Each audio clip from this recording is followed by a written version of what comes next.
নমস্কার, আমি পম্পা চলে এসেছি একটা নতুন ভিডিও নিয়ে। অনেক দিন বাদে, 1-1.5 মাস হয়ে গেল।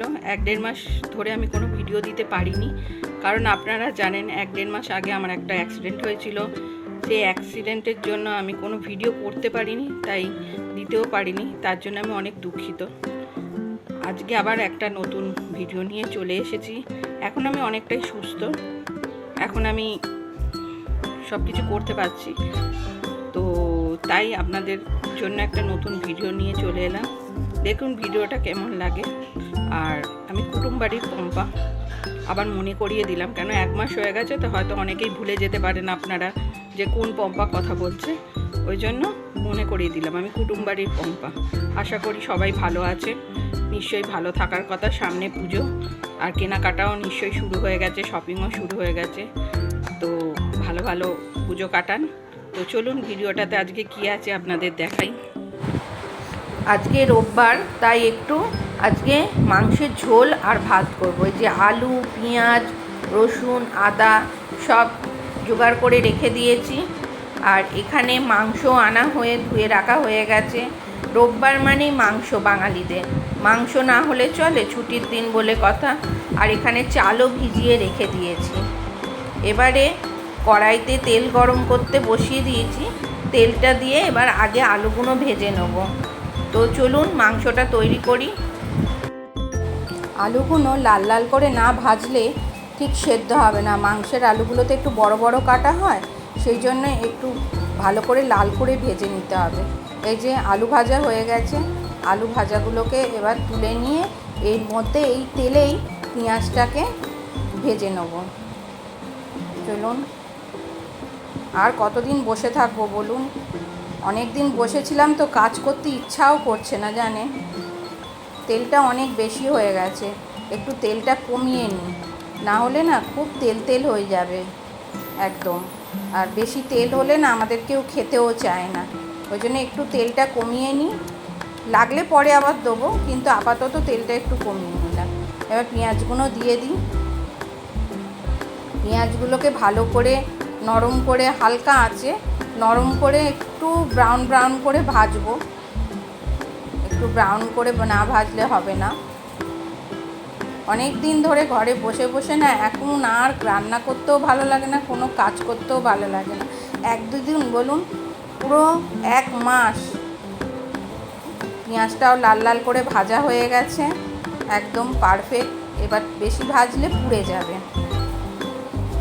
আর এর মধ্যেই আমি কী করি বলুন তো, মাংসটা দিয়ে দিই। আমি একটু মাংসটা ভেজে তারপরে রান্না করি। অনেকে আছে মশলা কষে নিয়ে মাংসটা দেয়, আমি পেঁয়াজটা ভেজে নিয়ে তার মধ্যেই আমি মাংসটা একটু দিয়ে একটু ভাজা ভাজা ভাজা বলতে খুব ভাজা না, জাস্ট একটু রঙটা একটু পাল্টায়, তখনই আমি এইটা মাংসটা ওপরে সব মশলা দিয়ে ভালো করে কষে নিই। কারণ আমার না ওই অ্যাকচুয়ালি আমি কোনো মাংস খেতেই ভালোবাসি না, না মটন না চিকেন। যদিও বা চিকেন 1টা বা 2টো পিস খাই, মটন তো তাও খাই না। মটন তো আমি তাও খাই না, ছুঁইও না, মটনের ছোঁয়া খাই না বললেই চলে। তাই একটুখানি মাংসটা ভেজে ভেজে নিই। মাংসটা মনে হচ্ছে আর একটু ধুয়ে নিলে ভালো হবে, ওই জন্য একটু মাংসটা ধুয়ে নিচ্ছি জল দিয়ে। ধুয়েছি 3-4 বার, তাও মনে হলো আর একবার একটু ধুয়ে নিই।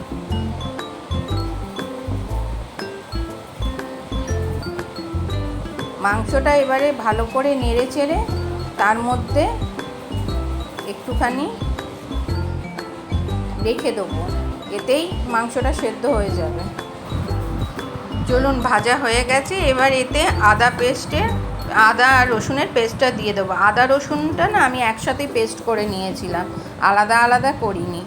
এবারে এইটাকে ভালো করে একটু কষিয়ে নেব, কারণ এটা যদি ভালো করে না কষাই আদা আর রসুনের গন্ধটা না ছাড়বে, ওটা ভালো লাগে না কেমন আদা রসুনের গন্ধটা থাকলে। ওই জন্য এটাকে ভালো করে আগে কষিয়ে নিই, তারপর এতে সব রকম আলাদা মশলা যেগুলো আছে, লঙ্কা, হলুদ, নুন সব দিয়ে ভালো করে আবার কষাবো।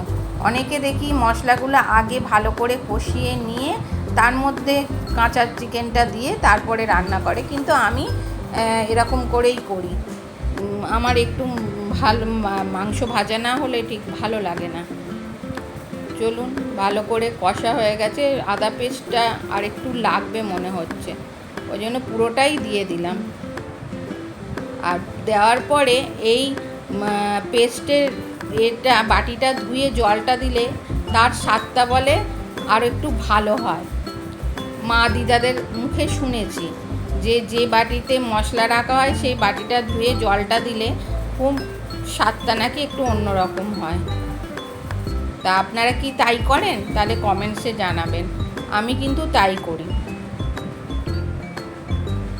সামনে পুজো এসে গেছে, জানেন তো মনটা খুব খারাপ ছিল যখন আমার অ্যাক্সিডেন্টটা হয়েছিল না, তখন ভাবছিলাম যে আমি পুজোর আগে সুস্থ হতে পারবো কি না, পুজোর সময় বেরোতে পারবো কি না।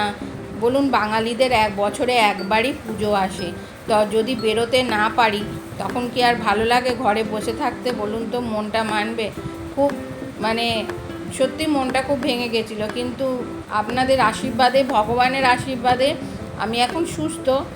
পুরোপুরি সুস্থ হইনি, আছে আর এখনও কিছুটা এতে আছে, কিন্তু মোটামুটি হয়তো পুজোর আগে আমি পুরো সুস্থ হয়ে যেতে পারবো। আশা করছি পুজোতে ঠাকুরকে দেখতে পারবো। চলুন, এবার আদা রসুনটা ভালো করে কষানো হয়ে গেছে, এবার এতে সব মশলাগুলো দিয়ে দিই, লঙ্কা, হলুদ, নুন সব দিয়ে এবার এইগুলোকে ভালো করে আর একটু ভালো করে কষিয়ে নেব।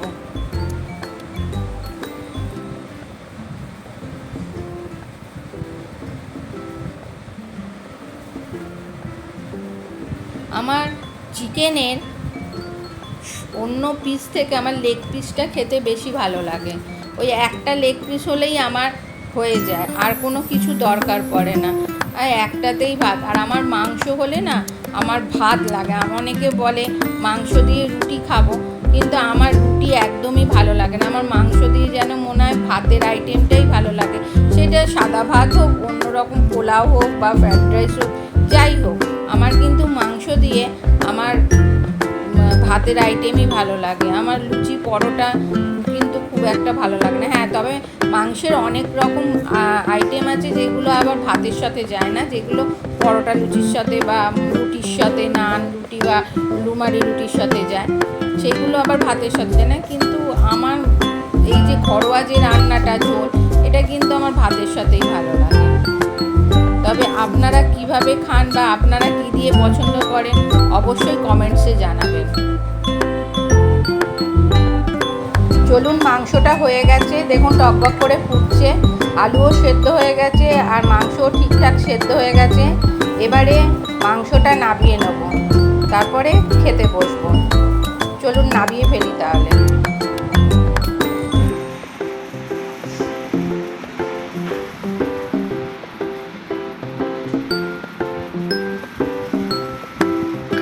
খেয়ে দেখ কিরকম হয়েছে।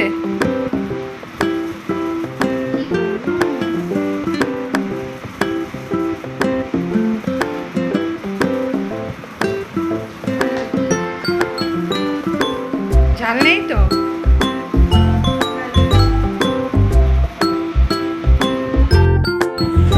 আমিও বসে পড়লাম। চলুন, ওর বাবাকেও দিয়ে দিয়েছি, কিন্তু ওর বাবার একটা বদ অভ্যেস আছে, খেতে দিলে তারপরে সব কিছু করতে যায়, আগে খেতে দেওয়ার আগে কিছু করে না। তাই ওর বাবা এখনও বসেনি, আমিও নিয়ে বসে পড়লাম। এখন সন্ধ্যে 7টা বাজে। দেখুন আমি কী দেখাচ্ছি, প্লেটে কী কী সাজানো রয়েছে। কত মোমো দেখুন, কত রকমের মোমো, বড়, ছোট, মাঝারি, কত রকমের মোমো। আজকে ওর বাবা সকালবেলা বলবো না, দুপুরবেলা দিকে খাওয়া দাওয়া করে একটু ব্যারাকপুরে গেছিলো। ব্যারাকপুরের ওখানে টিটাগড়ে ওখানে একটা মোমো পাড়া বলে পাড়া আছে, যেখানে সব বাড়িতেই মোমো বিক্রি হয়, সব বাড়িতেই মোমো হয়। ওখান থেকে অনেকে নিয়ে গিয়ে বিজনেসও করে, তা ওখানে ভ্যারাইটিস মোমো পাওয়া যায়। তাই ওর বাবা গেছিলো। আমি অনেক দিন ধরেই মোমো খাবো করছিলাম, তাই ওর বাবা বললো দাঁড়াও, তোমাকে অনেক রকম মোমো খাওয়াবো। তাই ওর বাবা গেছিলো, সেখান থেকে দেখুন নানা ধরনের মোমো এনেছে, আর খুব সস্তায়, জানেন তো। ওখানে আপনি যে প্লেটটা আমরা 70 টাকা 80 টাকা দিয়ে কিনে খাই, সেই প্লেটটা ওখানে 15 টাকা 20 টাকায় আপনি পাবেন। মানে এমনিতেই এক প্লেট মোমো খাওয়া যায় না, খেলে পেট ভরে যায়, সেখানে দেখুন কত মোমো, কত রকমের মোমো। আপনারাও ঘুরে আসতে পারেন জায়গাটা দিয়ে। তো আজকে সন্ধেবেলাটার টিফিনটা এটা দিয়েই সারি, আর ভিডিওটা তাহলে এখানেই শেষ করছি। আজকের জন্য আবার একটা নতুন ভিডিও নিয়ে নিশ্চয়ই তাড়াতাড়ি আসব। এই ভিডিওটা কেমন লাগলো অবশ্যই আমাকে কমেন্টসে জানাবেন। আর সামনে পুজো, সবাই সাবধানে থাকবেন, সবাই ভালো থাকবেন, পুজোটা ভালোভাবে কাটান, আনন্দ করে কাটান।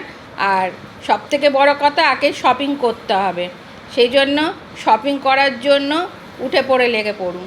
কী কিনলেন সবাই কিন্তু কমেন্টসে অবশ্যই আমাকে বলবেন। আমিও কি কিনলাম আপনাদের নিশ্চয়ই দেখাবো। তো আজকের জন্য এখানেই ভিডিওটা শেষ করলাম। Tata, bye bye.